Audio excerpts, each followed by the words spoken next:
യേശുവിന്റെ പരിചയക്കാരെല്ലാവരും ക്ലീനായിൽ നിന്ന് അദ്ദേഹത്തോടുകൂടെ വന്നിരുന്നവരും സ്ത്രീകളും ദൂരെ നിന്ന് ഇതെല്ലാം നോക്കിക്കൊണ്ടിരുന്നു.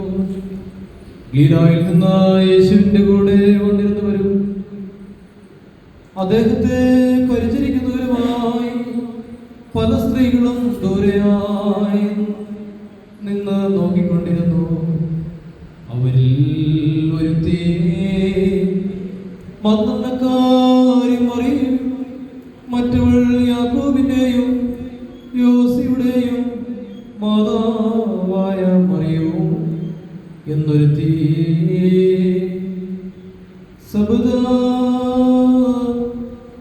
പുത്രന്മാരുടെ മാതാവും ശലോമോസ്ലേമിലേക്ക് അദ്ദേഹത്തോടുകൂടി പോയവരായ മറ്റു പല സ്ത്രീകളുമായിരുന്നു.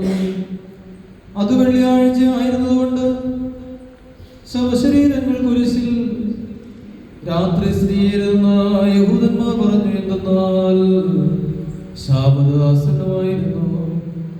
ആ ശാബത്ത് മഹാദിനവുമായിരുന്നു. ആകയാൽ അവർ പീലാത്തോസിനോട് ആ കുരിശിൽ തൂക്കിക്കിടന്ന മുഴുകാലുകൾ ഒടിച്ച് അതിൽ നിന്ന് ഇറക്കണമെന്ന് അപേക്ഷിച്ചു. അപ്പോ പടയാളികൾ ചെന്ന് ആദിത്യവിന്റെയും യേശുവിനോടുകൂടെ കുരിശിൽ തൂക്കപ്പെട്ട മറ്റവന്റെയും മുഴങ്കാലുകൾ ഒടിച്ചു.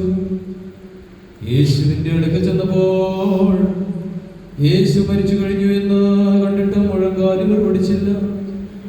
എങ്കിലും പടയാളികൾ ഒരുവൻ കുന്തം കൊണ്ട് യേശുവിന്റെ വ്യാപുറത്ത് കുത്തി ഉടനെ രക്തവും വെള്ളവും കളിച്ചു. അത് കണ്ടവനാണ് സാക്ഷ്യം നൽകിയിരിക്കുന്നത്. അവന്റെ സാക്ഷ്യം സത്യമാകുന്നു. നിങ്ങളും വിശ്വസിക്കേണ്ടതിന് സത്യം പറഞ്ഞിരിക്കുന്നു എന്ന് അവൻ അറിയിക്കുകയും ചെയ്തു.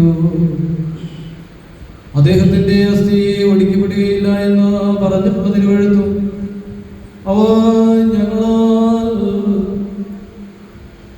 കുത്തപ്പെട്ടവനെ നോക്കുമെന്ന് പറഞ്ഞിട്ടുള്ള മറ്റൊരു തിരുവെഴുത്തും നിവൃത്തിയായിരിക്കുക ഇതുകൾ സംഭവിച്ചു. ലമോറിയോ